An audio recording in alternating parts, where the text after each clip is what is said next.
Hi,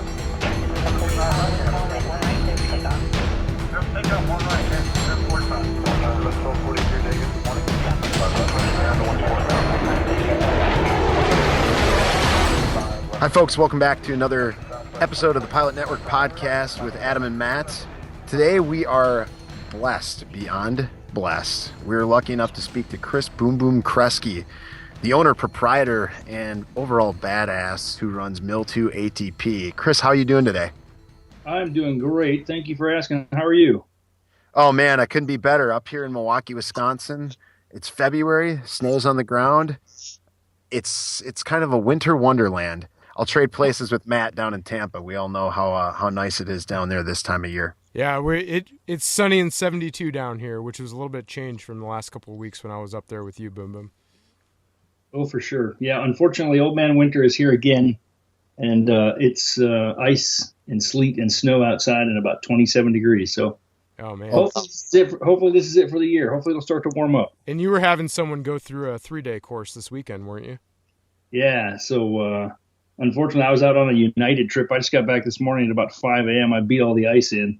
But I do know that he was able to fly yesterday, and hopefully he'll finish up tomorrow. Weather's supposed to be nice again, so hopefully he'll be done. And yeah, that's what we do. We get people their ATPs.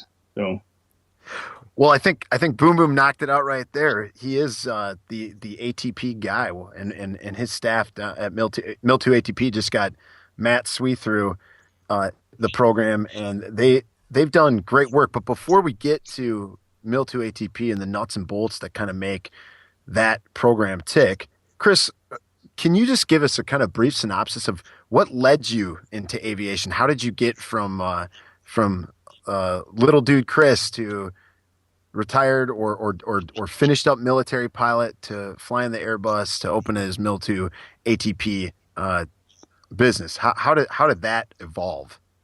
Yeah, boy, there was a movie a while back called A Series of Unfortunate Mistakes. This was a series of fortunate mistakes. As a kid, when I was probably 6 years old, my dad started learning how to fly, and I just vividly remember him taking me flying as a youngster. And then when I was still a youngster, we moved down to Costa Rica, so that put a long hiatus on my flying dreams.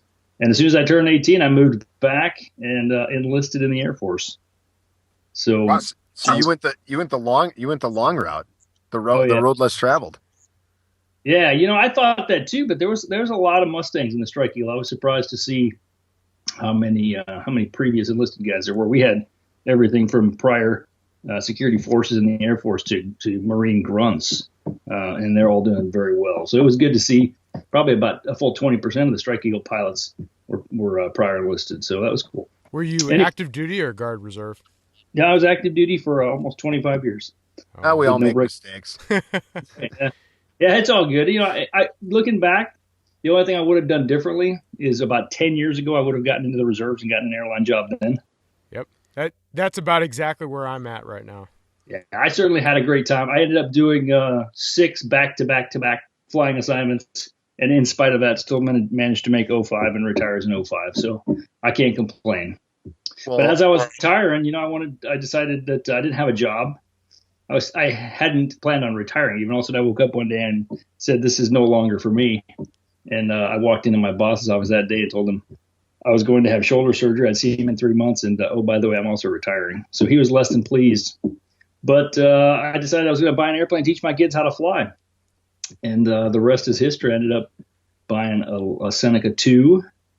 And then talking it up at the squadron, there's just a bunch of guys that had to get their ATP knocked out. So we put together a school, applied for a 141, and we've been blessed and fortunate that people come from around the world to get their ATPs with us. So it's been awesome. Why MIL2ATP? I mean, obviously the money piece and whatever else. I mean that doesn't mean a hill of beans to most guys who end up launching their own project, something like MIL2ATP. So why all of a sudden go, you know what, I'm going to buy an airplane and I'm going to start teaching other dudes how to fly on the civilian side so they can go out and get that coveted airline gig? Was there an entrepreneurial draw also? My dad actually called himself a serial entrepreneur. He retired when he was 34 years old. So when we moved down to Costa Rica, he moved down there to retire, and he ended up opening, I think, 17 businesses. He's a very successful guy. Probably runs in the family. Was he a pilot too? Yeah, well, he was. He did GA flying only, so he didn't get to do any military flying or commercial flying. But certainly, he loved to fly. It was something he always kind of went back to anytime he decided he was going to take a vacation from work, which were few and far in between. Yeah. Well, that's an awesome role model to have early on. That's the same way I got started too. Is a close family member was a pilot, and I never looked back after that. Right, and I was really fortunate to get to fly the Eagle and Strike Eagle. I don't want to be disingenuous for your listeners out there. Absolutely loved the Strike Eagle and everything that airplane does. I got to do an exchange down in Argentina, flying exchange down there. That was fantastic. I just don't regret any of the decisions I made, other than probably would have gotten out, like I said earlier, 10 years ago, and then come back to retirement. How difficult was the transition from the Cape doffing to being the MIL2ATP proprietor and the United pilot that you are today? That's an easy question. I always just saw myself as a regular dude that happened to be fortunate and blessed enough to get to fly the airplane, the Strike Eagle. So I certainly did work with heroes, but I never considered myself one. So it was an easy transition. I think really humility is a sign of. I respect a lot of guys that aren't self-aggrandizing, quite frankly. As a matter of fact, all of my heroes are guys that are just humble and know that they're fortunate to be able to do what they do. Yeah, awesome. I bet, man. I think that's a kind of a factoid about pilots just in general. A lot of self-deprecating humor out there. That is for sure. Sometimes it works on their behalf, and other times it kind of trips them up a little bit. Cool. Tell us about the process of starting a Part 141 operation. I mean, that's got to be pretty difficult, huh? Yeah, other than dealing with the FAA, it was actually just a matter of making the decision to do it and then just doing it. I was fortunate that, and I am fortunate to have a job with United. So, I only work about 14 days a month. And so I certainly have a lot of time to dedicate to still building the business. Dealing with the FAA has been, it's been interesting. And that's all I'm going to say about that. But that's certainly the long pole in the tent is conveying to the FAA your desires and then making it a reality. That certainly is the difficult part. But if you stick to it, it is what it is. You just got to get through the FAA's process. The part of it is too that the single best investment I made was hiring a competent, capable, and dedicated operations manager in Brittany Martin. Yeah, I was just going to say, being up there, Brittany was amazing how she ran that place so you could be out flying the line and getting students through. But the organizational skills and just the general knowledge that she had on how to run that business was amazing. Yeah, and I started off with 0 GA time. She was an Air Force officer also, and she's an academy grad with an aeronautical engineering degree. But everything that she knows has been a learning process, and she's just brilliant, quite frankly. Yeah. So the name is not a misnomer. It really is MIL2ATP. Yeah, we most flight schools start off with a Cessna 150 and they work up from there. And we did the exact opposite. We started off with the mostly glass Seneca 2. And then somebody approached us and said, "Hey, do you guys do private pilots licenses?" And we went, yeah, we should probably consider doing that too. So yeah, now we're a full operation flight school. We've got 2 twins and 3 single engine airplanes. We're in the process of getting 2 more single engine airplanes. One of them will be complex, so we can do the commercial instrument. But I have that one on demand right now. But we'll get a full time one here hopefully in the next month. And it's been awesome. We no kidding have people come from around the world to get their ATPs with us, but now we've got people coming from around the world to get their private pilot's license with us, which is just dumbfounding me because there are certainly tons of other schools out there. So I'm flattered every time we get a call from a guy up in England or in Alaska or in Australia that wants to come here and get his ATP. We had our first foreign officer, who was an RAF pilot, get his ATP with us last week. So that was pretty cool. Matt went up there. I didn't, and I know roughly where you're located, but where exactly are you located? MIL2ATP, that is. So, we are in the same town as Seymour Johnson Air Force Base. The name of the town is Goldsboro, North Carolina. We are about, as the crow flies, 3 miles north of the Seymour Johnson Air Force Base runway. So oftentimes we share our traffic pattern with the Strike Eagles that are entering the traffic pattern for Seymour Johnson, which is kind of neat. And the mighty KC-135. Yeah. Be careful, Chris. Be careful. No, you guys are preempting me. I was going to say we also have traffic pattern with 135s and with OV-22s up from Pope, which is pretty cool to see one of those guys hovering in the next to the runway as you're doing a touch and go. One of the things that kind of interests me is guys like you who obviously you have an airline job, you're retired military, you have MIL2ATP, which obviously has multiple employees, multiple clients. How do you find your motivation on a day-to-day basis to keep just plugging it? Like, okay, so you get back from a long trip, maybe for United, where you had a red eye in there and you're kind of off the clock and you've got work to do. How do you do it? Well, I am one of the few people in the world that is blessed to only need about 4 hours of sleep a day. So that certainly helps. I would love to. Yeah, I'll trade you. I need my 8. Sometimes it's a curse, like especially if you're doing the red eyes. What time did you get up? 12 hours ago. It's time to go to work. I've been there. I just find that I am a much healthier person if I'm productive. And I will say that probably the last year I was in the Air Force and what led me to eventually decide to retire was I just felt like I was no longer and I have to use caution here. I was an F-15 instructor pilot. I was running an ops squadron for almost the last year over in England. So certainly I was doing the Lord's work, as we said, but it wasn't. It was no longer something that I took great pleasure in doing. So you know as well as I do that if you have a love and a passion for your job, it's like having a hobby that you get paid to do, and that's really how I see all of this. Every time, even in United, certainly flying the Airbus is not flying the F-15, but man, every time we taxi on the runway, I'm giddy like a schoolgirl. I just can't wait to go flying. So I think that's it, really. It's finding your motivation is really about finding a job that you love and then putting everything you have into it.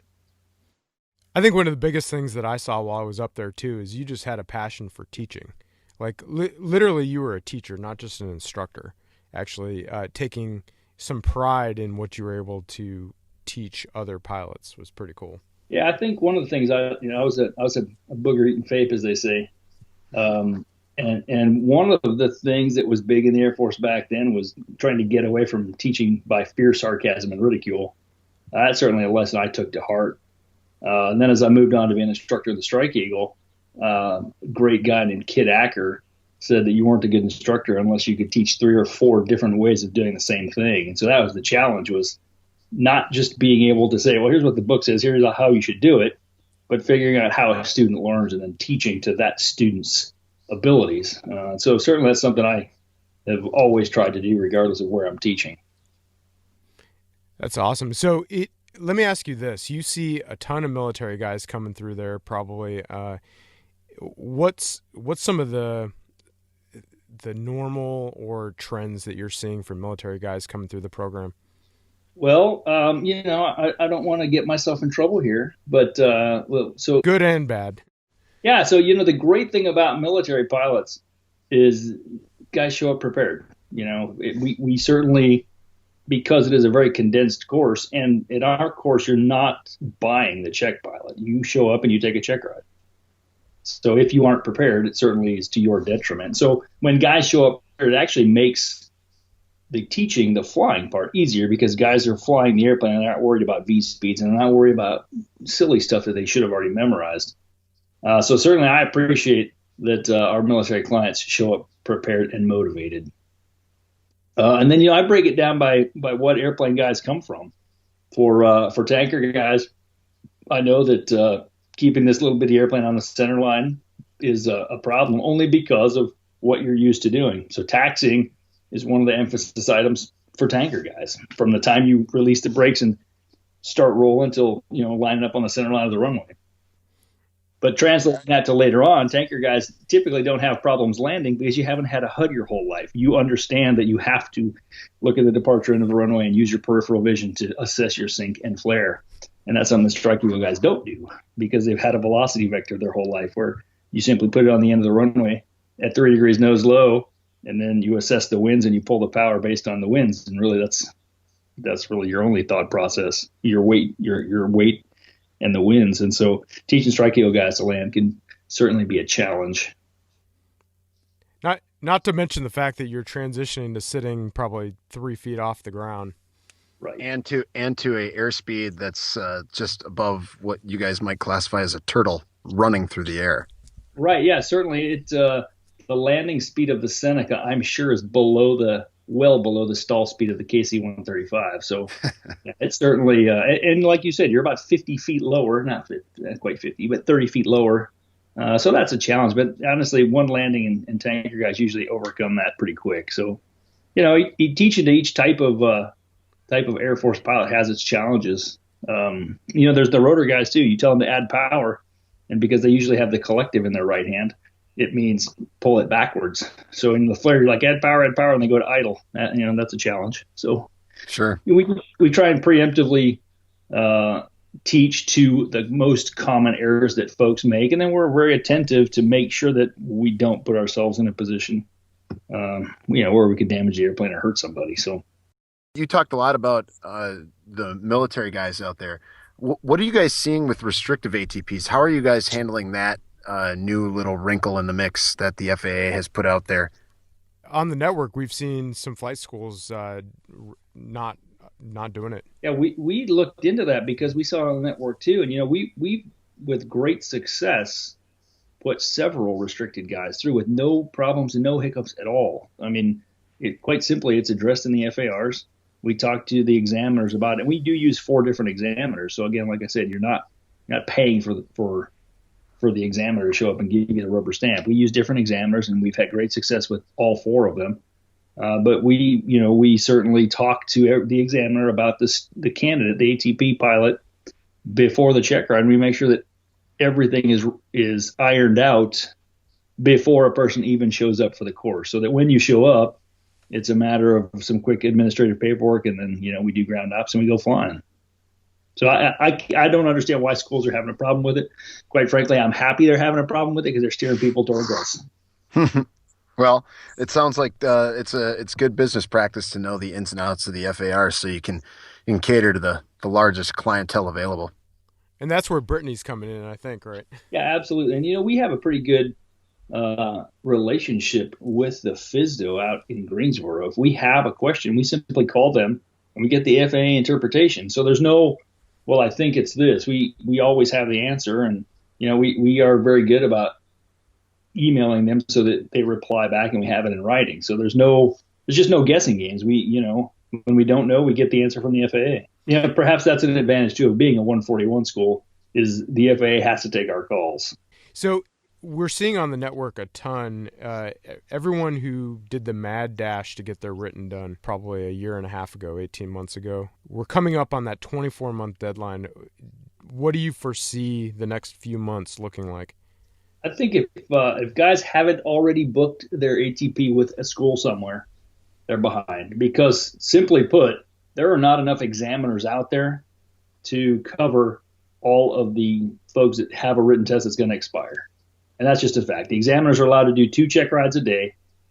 And we have examiners booked all the way out through August already.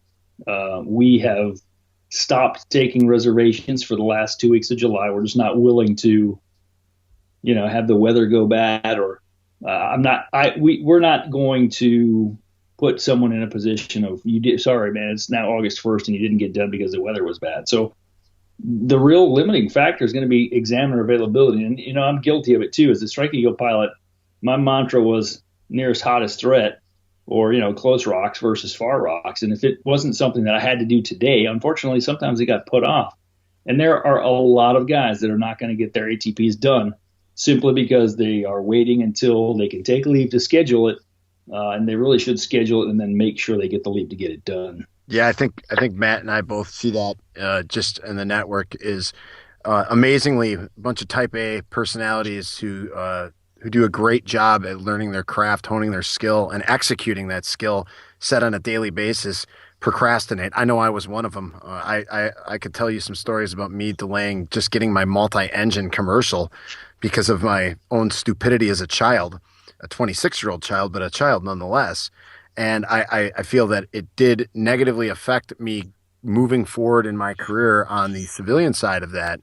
One of the things that I always recommend guys is, hey, even if you're not going to do it, just go out there and try to get a plan together. And that's the way I see it. Is it's critical to make the phone call, talk to these people, see what's going on, see if you can see what information you can glean from them before you go out and make the decision to put it off, or you say, oh man, I got to get this done now. And it's you pretty much summed it up right there. Like, hey, these dudes are putting it off and it's only going to come back to bite them in the ass pretty bad. Right. And you know as well as I do, if you do put it off and unfortunately your test expires, well, now you have to do the CTP. And so the minimum cost that I've seen out there for CTP is about $5,000, but that doesn't include transportation to and from and lodging. So, I mean, easy, at minimum, you're talking about a $6,000 course. And, oh, by the way, that course is a week. So if you're putting it off because you can't take leave, well, now you're going to have to take an extra week of leave, and it's going to cost you $6,000 more. Yeah, for sure. I see where you're coming from. Chris, you gave us a ton of great information, and there are so many other questions out there by the network that we could probably sit and talk to you for probably 2 or 3 hours and just go through every single question that the network has, and we'd probably cover about 10% of it. And if you guys want more questions, you're going to have to get a hold of Chris up at MIL2ATP. At least that's what it sounds like to me, because Matt and I don't have the answers, but it sounds like Brittany and Chris can really help you out. So moving away from some of the stuff that the network is looking forward or for with just going to get their ATP, and asking more about what you do just to continue that process of getting guys trained up to go fly for the airlines and continuing to go fly for the airlines yourself. When do you find yourself most productive? Like what time of day or when you're doing? I know it's kind of a silly question, but I always find it to be very interesting. Yeah, that is a good question because, like I said earlier, I'm one of those few people that only sleeps 4 hours. 4 hours, yeah, exactly. That's why I'm curious about that. I find that I am most productive at about 3 o'clock in the morning. I hate to admit it. That's crazy. I'll get out of bed at 3 o'clock in the morning. I'll come downstairs and shoot, man. I did my master's thesis over the course of about a week from 3 to 7 in the morning. Damn, man. So, well, you can join Matt Swee at the early bird dinner or the early breakfast down in Del Boca Vista. We'll just be texting each other in the morning. Don't look for me after 9 o'clock to have a beer though, because yeah. No, that's okay. I'll make up for all you guys with the post 9 o'clock beers. Perfect. Yeah. So, Chris, another question that I find to be very informational to myself and others out there. Who do you define as one of the key mentors in your life? Who kind of really guided you along the path that you would say you're set on now? You know, I think I use my dad as a role model for a lot of things. He was very much an entrepreneur, very much a businessman. But, you know, I moved away from home when I was 18 years old, never went back. And because he was in Costa Rica and I was in the military moving around the world, you know, I've always tried to find a mentor everywhere I've been. And this may sound cheesy, but I think it's really important that people have a financial mentor, a spiritual mentor, a business mentor, whether it be because you're in the military or because you own a personal business. One of the guys that I really looked up to for a lot of those items was a guy named Ben Grover Cleveland. He was my squadron commander when I was at Booger Eaton FAPE. I was his exec, TUI. But that guy was really squared away in more ways than one. Great pilot, a great parent, a devoted husband and Christian. And, you know, I call him still. I actually had dinner with him a couple of nights ago. And it's such a small world. that I was talking to Ben about what I'm doing now, and he said, "Hey, do you know Albie?" And I was like, "You're kidding me, right?" So yeah, Ben and Albie go way back too. So guys like that are just not just confident, but really squared away, and it's obviously and evident that they're authoritative figures when they talk. So I always try and seek people like that out and ask them for their advice.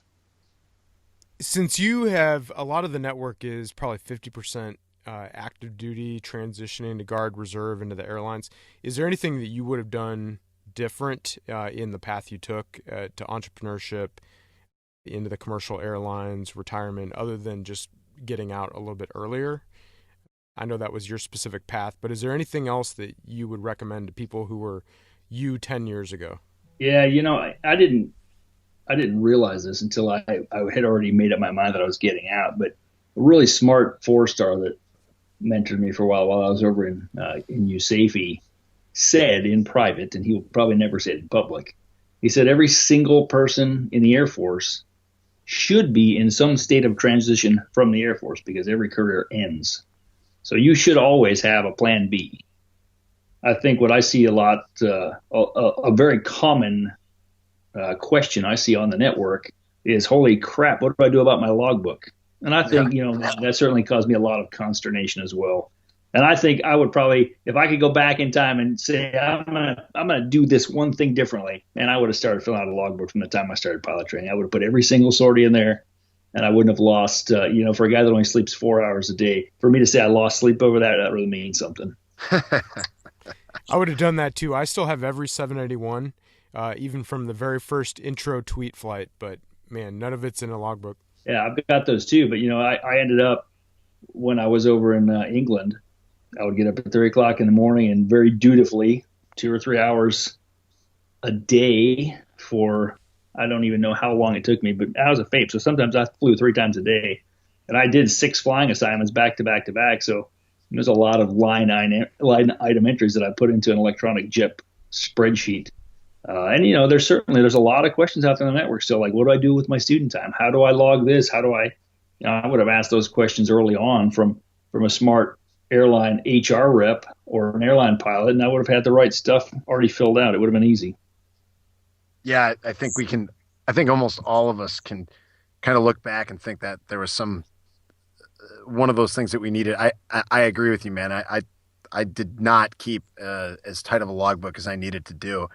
And I think you see that effect going forward. And I think speaking of cumulative effects and kind of the way you see things from the past now looking forward to the future, where do you see MIL2ATP in 6 months, a year going forward? How do you see that? How do you see MIL2ATP evolving and continuing to be of assistance now that the crush is really here with these guys needing their ATPs? Well, our first and foremost, we're going to get as many guys their ATPs as we can. We are obviously a client-centered business, and so if guys contact us and we have room on the schedule, we will absolutely do our best to get them flying. We've actually bought another twin and have got 2 more instructors in the pipeline training, so we can try and accommodate. I mean, just here at Seymour Johnson, there's so many guys between the tanker squadron and the F-15 squadrons that will be busy through August easily. But my concern more than that is, what then? And so one of the things that we're working on right now is an agreement with CAE Sim Center to start doing CTP. So we'll actually have a first. I don't want to divulge everything here, but we get it. Yeah, we'll be doing. I hope, and it's up right now. It's up at the FAA, but I hope that we'll be doing CTP and ATP as a combined course. I know there are certainly companies offering that where you do it all in the sim. So we'll be doing the CTP academics here. We'll be doing 6 hours in the sim in a big class C or D sim, and then we'll get the rest of the time in a Redbird sim that matches our airplane. So then when you go do your ATP, you'll already have 4 hours in that basically type. So it'll make the ATP transition a lot easier. So I look forward to doing that. I hope to start that on August 3rd. And we're in the process right now getting the agreement in writing with CAE and working out all the logistics to make that happen. But it's going to be an awesome course. It's actually going to be a 5-part course. It'll include the written test and test prep. We'll have our own AME in the flight school. He's asked to set up an office in our flight school. So that's 4 of the 5 steps, and for the 5th step, you're going to have to wait until it becomes official. I can't just divulge everything just yet. Absolutely, man. We don't want you to. We want bated breath. We wait. We want to have you back on the podcast. You'll have to interview me. Yeah. Hopefully, you'll use TPN to announce it when it comes out. Yeah, absolutely. That's awesome stuff, man. We love to hear the kind of growth from the really truly organic. Hey, this is where I started. This is where I'm going to end up. That's so cool. I hope it motivates a lot of guys out there to think, as you said, what's your backup plan? What happens if this doesn't happen? I know I've taken a lot of people, and like you said, really having mentors everywhere, I've taken a lot of what they've said to heart, and knowing that that's true. And I think Chris really nailed it there with all of what he said, and I take away a lot, especially that, hey, if this doesn't work, what else do I got going on for me? And that's the part that, whether it's going to get your ATP tomorrow or whether it's, hey man, maybe I should start a little side gig here just in case I can't go flying anymore. I think those are all good words of wisdom we should adhere to. Well, I certainly appreciate that. I do have to get in one more shameless plug though. Plug. Don't work yourself to death. Find a hobby, find something you're passionate about, find an organization that you can belong to. I'm also on the national chair for the Red River Valley Association, formerly the Red River Valley Fighter Pilots Association. And so one of the things we do is give back to the local community. And because I own a business, we're able to do that a little more easily. So coming up in March, we're going to have the 4th OG from Seymour Johnson, the entire group out, where we're going to give the families rides in airplanes for guys that are rats. It'll be a big recruiting event, not just for the river rats, but hopefully for general aviation in the local community as well. So, a lot of guys certainly have a plan A, come up with a plan B and a plan C, but take the time to give back to your community and do something that you're passionate about. That's awesome. I think that really sums up the whole Pilot Network's way of saying, hey, pay it forward, because that's exactly what that is. That's really cool, man. Well, Chris, we can't thank you enough for joining us, taking time out of your busy schedule. But apparently you have more time than the rest of us because you only sleep 4 hours a night. So at least you got that going for you. We really want to say thank you again for joining us and for really sharing with the Pilot Network what they have to do to get to that next step and keep moving forward. We can't wait to have you on again once we can divulge the big fifth wheel over there, or the big fifth release of what's going to happen with MIL2ATP. And I just want to give my own personal thanks to both you and Brittany for just running a really professional program. It was an awesome experience. Well, we were certainly very happy to have you up here. Flattered that you drove all the way up from Florida. So send more of your friends. Certainly we've got slots for them. We'll treat them right. And before we let you go, Chris, where can people find you? Yeah, man, the easiest thing to do is to send an email to contact@MIL2ATP.com. Either Brittany or I will get that, and we'll respond back within a day. Cool. And you can find us at thepilotnetwork.org, and we hope to hear from you guys soon. Awesome. Thanks again, Chris. Well, for Matt and Adam, that was another episode of the TPN Podcast. Can't wait to join you again. Who knows what's coming in the future? Fly safe, everybody.